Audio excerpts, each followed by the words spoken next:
when I think about our city, I think about the crossroads that we're at right now. And, in a way, we're kind of like this big expanding ship that has been able to flow very well for a while. But right now we've hit some pretty rocky waters.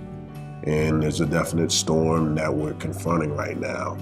YWCA, the Women in Transition program, takes women from homelessness. We help them to overcome any barriers that they might have and transition them into permanent housing.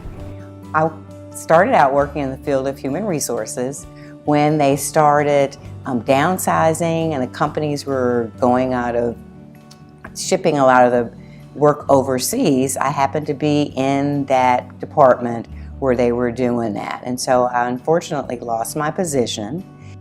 What the beauty of the YWCA is that there's the willingness to tackle the complex and the simple together.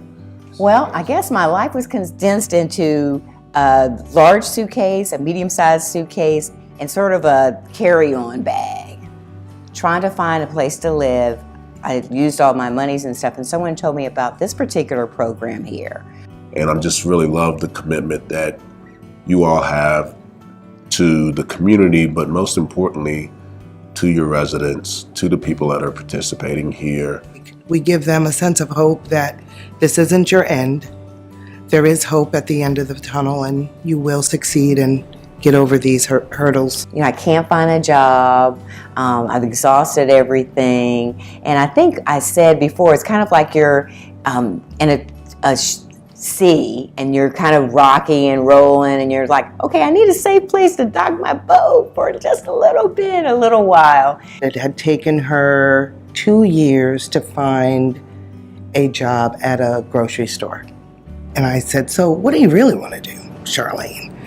And that's when she shared with me, well, I love children and I've always wanted to be a teacher. As I have a true passion about working with kids. And we developed a plan. I called a couple of people that I knew, like at Central Piedmont Community College, to get feedback about what could she do potentially. She already had a degree, and finding out all of this information, she was able to start taking the 4 classes she needed to become a certified teacher. Never give up trying, no matter where you are in life. That everybody has rocky periods in their life, but you have to face them and to keep moving on. So I was thinking, how can I get Charleen even farther in her dream and her goal? And I introduced her to Jan. So I thought it was a wonderful idea. I was excited to get to meet somebody who wants to be in the classroom because we need good, dedicated, smart teachers. And once I've met Jan, it was just felt like I've kind of known her for quite a while, because we both like the same things. We're both passionate about education. Don't know what I expected. I don't know. I didn't have any expectations. I just knew I was going to meet somebody who wants to teach, and I know that the Y wants to help people get their lives in the places they want them to be, and whatever I can do to help with that too, I'm willing to do.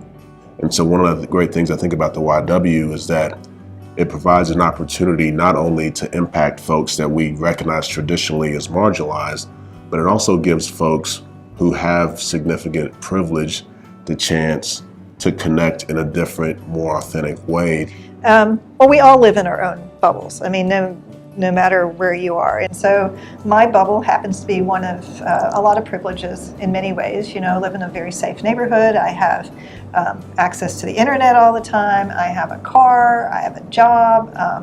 I have, like when we have a snow day, I still get paid.